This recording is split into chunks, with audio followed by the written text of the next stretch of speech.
Hello everyone, I hope you all are doing great. So आज विजयादशमी का पावन अवसर है and first of all a very happy Vijayadashami to each one of you. तो ये एक ऐसा दिन है जो हमें ये सिखलाता है कि बुराई पर हमेशा अच्छाई की जीत होती है। चाहे कितनी भी स्ट्रांग बुराई क्यों ना हो, अगर हम हमारी डेडिकेशन से चलते रहेंगे एंड हम फोकस करेंगे तो हम ज़रूर अपनी जीत पा सकते हैं। एंड इसी ओकेशन पे मैंने सोचा कि चलिए कुछ बात करते हैं हमारे अंदर के एविल्स या फिर रावंस हम कह सकते हैं। तो कौन से हैं जिन्हें हमें मारना है या किल करना है सो दैट हम अपने सक्सेस तक पहुंच पाए। बिकॉज स्पेशली जब हम एग्जाम प्रिपरेशन करते हैं या फिर कर रहे होते हैं, कोई भी एग्जाम हो, वेदर इट इज कॉम्पिटेटिव या फिर कोई आपकी एजुकेशनल अकेडमिकल एग्जाम हो, सो हम सबके अंदर कुछ ना कुछ ऐसी बुरी आदतें या थॉट्स होते हैं जो हमें प्रोग्रेस नहीं करने देते या फिर जो हमें पीछे खींचते हैं, यू कैन से। तो आज हम उसी कुछ टॉपिक्स पे डिस्कस करेंगे एंड आई होप आप लोगों को इसके बाद क्लियरली पता चल जाएगा या फिर आप क्लियरली सोच पाओगे कि यस, ये वाला एविल हमारे अंदर है एंड ये एक रीजन हो सकता है कि हम सक्सेस तक जल्दी नहीं पहुंच पा रहे हैं। बिकॉज अगर हमें ड्रीम्स को रियलिटी में कन्वर्ट करना है तो we have to put so many efforts because it cost so much to make them reality. तो यही थॉट के साथ हम चलिए स्टार्ट करते हैं हमारा वीडियो। तो फर्स्ट हमारा जो एविल है हमारे अंदर, जो हमें हमारे सक्सेस तक पहुंचने नहीं देता है, वो है प्रोक्रेस्टिनेशन, चीजों को टालने की आदत। मतलब आज नहीं करेंगे, कल करेंगे, ऐसा करते करते है ना इतने सारे दिन निकल जाते हैं कि हम बता ही नहीं सकते। एंड जब हम प्रिपरेशन कर रहे हैं एग्जाम की तो हमारे पास डेफिनेटली लिमिटेड टाइम होता है, तो हम सोचते हैं कि ओके, प्रीलिम्स के कुछ दिन पहले पढ़ेंगे, फिर मेंस की पढ़ाई के लिए प्रीलिम्स का रिजल्ट आने दो फिर पढ़ेंगे। ऐसा करते करते करते करते हम इतना चीजों को टाल देते हैं कि वो फिर हमें महंगे में पड़ता है। And it is definitely a biggest enemy of success, not just while you are preparing but in your life also. जो भी आपको चीज करनी है, अगर आप उसको नहीं करोगे एंड प्रोक्रेस्टिनेट करते रहोगे तो वो बहुत महंगे में पड़ेगा ही पड़ेगा डेफिनेटली। तो मतलब each passing day is an opportunity. So आपको उसको अच्छे से यूटिलाइज करना है, आपको कंसिस्टेंट रहना है और छोटे छोटे स्मॉल स्मॉल स्टेप्स आप जब लोगे तभी आप बिग अचीव कर पाओगे। ये आपको ध्यान में रखना है। सो प्रोक्रेस्टिनेशन को हमें जरूर से किल करना है ऑन दिस दशहरा। सेकंड जो हमारा एविल है वो मुझे लगता है कि फियर ऑफ फेलियर। तो फियर ऑफ फेलियर कैसे, मतलब जब भी फॉर एग्जांपल हम मॉक टेस्ट दे रहे हैं तो हम क्या सोचते हैं, मोस्ट ऑफ द स्टूडेंट सोचते हैं कि अरे यार, मॉक टेस्ट देने से क्या होगा, मार्क्स इतने कम आते हैं, परसेंटाइल इतना कम आता है कि हम मोटिवेट होने की जगह डिमोटिवेट हो जाते हैं। तो that we can refer as a fear of failure, क्योंकि हम डर रहे हैं ना कि हमारे मार्क्स कम आएंगे, हम डिमोटिवेट हो जाएंगे। क्यों? बिकॉज हम एक्सपेक्ट कर रहे हैं कि हम बहुत अच्छा परफॉर्म करेंगे।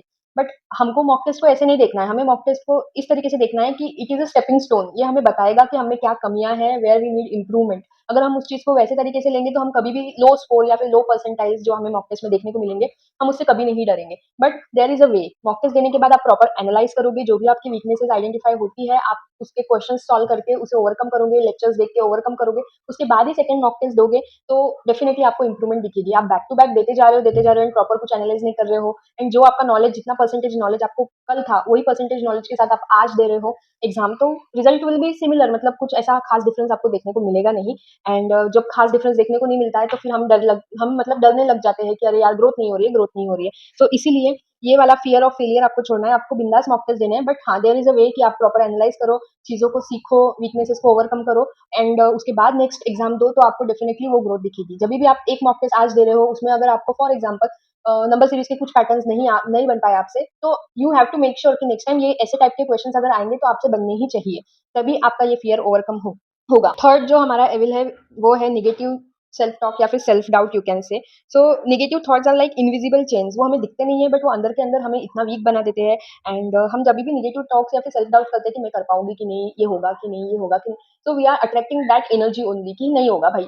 मतलब आप निगेटिव सोचोगे तो निगेटिव ही होगा। तो ये वाला एविल भी हमें किल करना है। हमें सेल्फ डाउट में नहीं जाना है एग्जाम के वक्त कि ऐसे क्वेश्चन तो मुझसे हो गए ही नहीं, मैं नहीं करूंगा। बिकॉज जब हम प्रिपरेशन कर रहे हैं तभी तो दैट इज अ चांस कि हम अच्छे से एनालाइज कर ले कि क्या हमसे हो सकता है, क्या हमसे नहीं हो सकता है एंड क्यों नहीं हो सकता। एंड नहीं हो सकता है तो फिर क्यों नहीं हो सकता है एंड उसका रीजन मिलने के बाद उसे हम ओवरकम भी करें। तो ये चीज हमें अवॉइड करनी है। You have to train your mind to focus on your strengths and progress. मतलब आपको ऐसे ट्रेन करना है कि आप अपनी स्ट्रेंथ पे फोकस करो कि yes, I can do this. तो replace I can't with I will and you definitely will do it. I can just say that. Fourth जो हमारा एविल है, I feel it is distraction या फिर lack of focus. तो distraction, everyone has distraction, चाहे कैसा भी distraction हो, सोशल मीडिया, टीवी या फिर अननेसेसरी वरीज या जो भी आपकी पर्सनल लाइफ से रिलेटेड हो। बट डिस्ट्रैक्शन सबके होते हैं, बट उन्हीं लोगों को अफेक्ट करते हैं जिनका फोकस कमजोर है। क्योंकि अगर डिस्ट्रैक्शंस को आप ध्यान दोगे, आप उनकी तरफ मतलब अट्रैक्ट होगे, तो वो चीजें आपको कहीं ना कहीं पीछे खींचेगी because the time you have to invest in other things like in your preparation, in your examinations. So you are investing it on distractions whichever they are.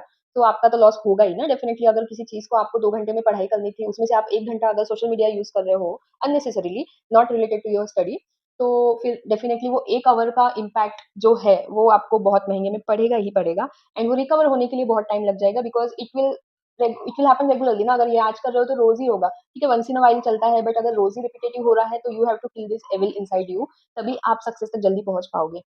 Fifth evil जो मुझे लगता है वो है lack of consistency. See consistency is the key to mastery. Doing something once in a while won't get you far. मतलब हमें अगर कोई भी चीज चाहिए तो आपको कंसिस्टेंट रहना ही पड़ेगा, वेदर इट इज स्टडिंग और practicing mock test, be regular. मतलब ऐसा नहीं है कि आज दे दिया अच्छा स्कोर आ गया, बस 4 महीने तक हमने कोई मॉक टेस्ट दी ही नहीं, या फिर हमने प्रैक्टिस की नहीं, क्विजेज ही नहीं दिए। सो ये चीज से कभी भी एग्जाम क्रैक नहीं होती है, weather it is banking exam और एनी अदर एग्जाम, या फिर चाहे आपका ग्रेजुएशन का एग्जाम ही क्यों ना हो, consistency requires everywhere. Like consistency को हर जगह चाहिए ही चाहिए। क्या बोल रही हूँ मैं? कंसिस्टेंसी हर जगह चाहिए ही चाहिए, तभी तो हम सक्सीड कर पाएँगे जल्दी से जल्दी। एंड देखो, मैं खुद कंसिस्टेंट नहीं हूँ ना वीडियोज़ बनाने में, सो इसीलिए आज इतने दिनों के बाद मैं जब कर रही हूँ, तो I am making small small mistakes, या फिर आई एम फंबलिंग, यही होता है। फिर जब आप कंसिस्टेंसी नहीं मेंटेन करोगे एंड कुछ दिनों के बाद वापस आओगे ना, तो जो चीज़ आपने की होती है, जो चीज़ में आपको कॉन्फिडेंस होता है, वहाँ पे भी आप मतलब लड़खड़ाओगे। तो आप लाइव एग्ज़ाम्पल देख सकते हो फ्रॉम मी। तो इसीलिए be consistent in your preparations. So sixth evil जो है हमारे अंदर, वो बहुत ही मेजर रोल प्ले करता है in our whole life, not just while preparing, but in our whole life, which is comparing with others. तो देखो, कंपैरिजन जब हम करते हैं ना, तो हम अपनी खुशी का सैक्रिफाइस कर देते हैं, यू कैन से, क्योंकि हम कंपैरिजन करते हैं। एंड कंपैरिजन का जब नेगेटिव रिजल्ट आता है, तो फिर हम हमारी खुशी, एंजॉय जो भी है, हम वो कॉम्प्रोमाइज कर देते हैं। एंड जब हमको खुशी ही नहीं होती, किसी चीज में जॉय नहीं होता है, तो हम कुछ भी चीज पे अच्छे से फोकस भी नहीं कर पाते हैं। एंड फिर वही निगेटिव सेल्फ टॉक, या फिर व्हाटएवर सेल्फ डाउट, ये सारी चीजें एक साथ फिर हम पे बम्बार्डमेंट चालू कर देती है। So always remember, everyone has their own pace. ऐसा कंपेयर मत करो कि उन्होंने इतने दिन में क्रैक कर लिया, उन्होंने इतने दिन में क्रैक कर लिया, आपको कितने दिन लगे, आपको कितने साल लगे। ऐसे क्वेश्चंस मैं बहुत देखती हूँ, एंड आई फील लाइक कि ऐसा क्यों क्यों सोचना है कि उन्होंने 1 साल में किया तो हमको भी करना है। ठीक है भाई, take your time. It is not required कि आप, हो सकता है आप 9 मंथ्स में कर लो, आप 6 मंथ्स में ही कर लो, अगर आपने वैसा फाउंडेशन अपना बनाया है तो इसीलिए कभी भी किसी के साथ कंपेयर मत करो। एंड कंपैरिजन का और एक मतलब जो भी फेस है, वो ये भी है कि कंपैरिजन, मतलब बहुत लोगों का ऐसा होता है कि कॉम्पिटिटिव होते हैं, बट कभी-कभी वो इतना कॉम्पिटिटिव हो जाते हैं कि that turns out to be a jealousy. तो हमको वो भी इसमें नहीं जाना है, बिकॉज़ अगर हम कॉम्पिटिटिव हैं, हम हमेशा दूसरों को ही नोटिस कर रहे हैं कि उनका स्ट्रेंथ क्या है, उनका वीकनेस क्या है। तो ये आपके लिए कभी भी फ्रूटफुल नहीं होगा। बेटर है कि हम अपने आप पे फोकस करें कि हमारी वीकनेस क्या है, हमारी स्ट्रेंथ क्या है, and try to be a better person every day, each day. तो हम अपने आप पे फ़ोकस करें कि हमारी ये वीकनेस कल थी, आज ये नहीं होनी चाहिए, या कल ये नहीं होगी। So better focus on that. अगर हम ये देखेंगे कि उस इंसान ने ये चीज़ अच्छे से कर ली, उसको इंग्लिश अच्छे से आता है, मुझे क्यों नहीं आता है, उसको क्वांट नहीं आता है, वाह-वाह मुझे आता है। तो ये चीज़ें जब हम करने लग जाते हैं, तो it is no more a competitive spirit, it has become a jealousy. And jealousy का कभी भी रिज़ल्ट आपके लिए, आपके फ़ेवर में तो नहीं आएगा, क्योंकि आप तो एक तो माइंड में स्ट्रगल करते रहोगे वो चीज़ को लेके, जिसके कारण आपका फ़ोकस वीक होगा।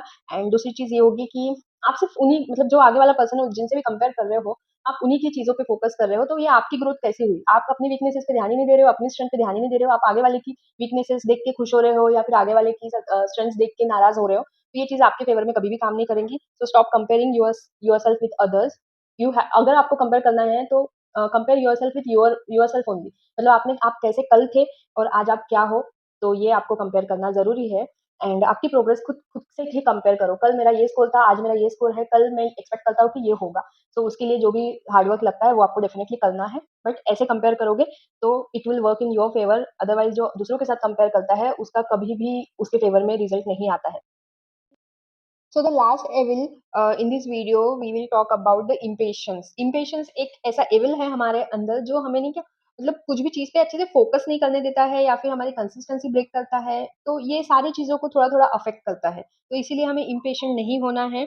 हमें पेशेंस रखना है, because success takes time, and don't let your impatience rush your journey. Trust the process, keep working hard, and know that the result will come when it has to come, like when the time is right, or when your preparation reaches the that mark, कि अभी इतना prepare कर लिया है कि अब तो success मिलना ही मिलना है। तो इसीलिए, एंड वो इतना प्रिपेयर करने के लिए जो पेशेंस लगेगा, वो आपको ज़रूर से रखना है। वो इम्पेशेंट अगर आप बिहेवियर रखोगे, तो डेफिनिटली आप कभी भी माइंडफुल मतलब इन्वेस्टमेंट नहीं कर पाओगे अपनी प्रिपरेशन में। आप हमेशा दिमाग में चलते ही रहेगा ना कि अरे घाई है घाई, ये करना है वो करना है। एंड प्लस प्रिपरेशन के साथ साथ ना एग्जाम में भी ये बहुत अफेक्ट करता है, क्योंकि हम कभी कभी जल्दबाजी में बहुत कुछ गलत कर देते हैं। जो चीजें हमारी स्ट्रेंथ होती है, जो टॉपिक्स हमें बहुत अच्छे से आते होते हैं, जो हमने मॉक टेस्ट में अच्छे से एक्सेल किए हैं, वो भी टॉपिक्स में हम गलतियां कर सकते हैं अगर हम इम्पेशेंट रहेंगे तो इसलिए ये चीज को भी हमें किल करना है। एंड इम्पेशेंट एटीट्यूड को हमें दूर करना है। एंड वो तभी आएगा जब ये आप ऊपर की चीजें, जो 6 इससे पहले हमने डिस्कस किए हैं, वो सारे किल करोगे एविल्स, तो ये भी डेफिनेटली उन्हीं के साथ किल हो जाएगा। बिकॉज एक वन बाय वन आप जैसे किल करते जाओगे, तो आपने इतना पेशेंस अगर रखा है तो डेफिनेटली आप फिर इम्पेशेंट नहीं रहे हो उसके बाद। तो इसीलिए आपको ये सातों के साथ साथ में किल करने हैं। बाकी 3 एविल्स मैं आप पे छोड़ती हूँ। अगर आपको लगता है कि ये जो भी एविल्स थे आपके अंदर है, या फिर इसके अलावा कोई 3 आप मेंशन कीजिए कमेंट बॉक्स में कि कौन से 3 एविल है जो आपके अंदर है इन सबके अलावा। क्योंकि आप जब मेंशन करोगे तो आपको याद रहेगा कि मैंने ऐसा, मतलब acceptance acceptance is the first step towards success, या फिर जो भी है। तो आप जब एक्सेप्ट करोगे कि हाँ ये एविल मेरे अंदर है, तो आप डेफिनेटली कुछ ना कुछ करके उसे ओवरकम करने की कोशिश करोगे। वो आपके दिमाग में रहेगा कि ये गलत बात है, तो उसको ओवरकम करना है। तो इसीलिए आप उसको जाके कमेंट्स में मेंशन करोगे, ताकि आपको याद रहे एंड आप उस पर टुवर्ड्स काम कर सको उसे किल करने के लिए। तो यही था वीडियो। आई होप आपको ये हेल्पफुल लगेगा, एंड आपके फ्रेंड्स के साथ जरूर शेयर करना। बिकॉज इनमें से एक ना एक तो हम में है ही है। मैं ज्यादा नहीं बोल रही हूँ, बट मिनिमम 1 या 2 हम में जरूर है जो हमें किल करने हैं to get succeed in our life and in our examination. So यही था आज का वीडियो। एंड अगर आपने पूरा वीडियो यहाँ तक देखा है तो definitely you will kill each and every evil mention in this video.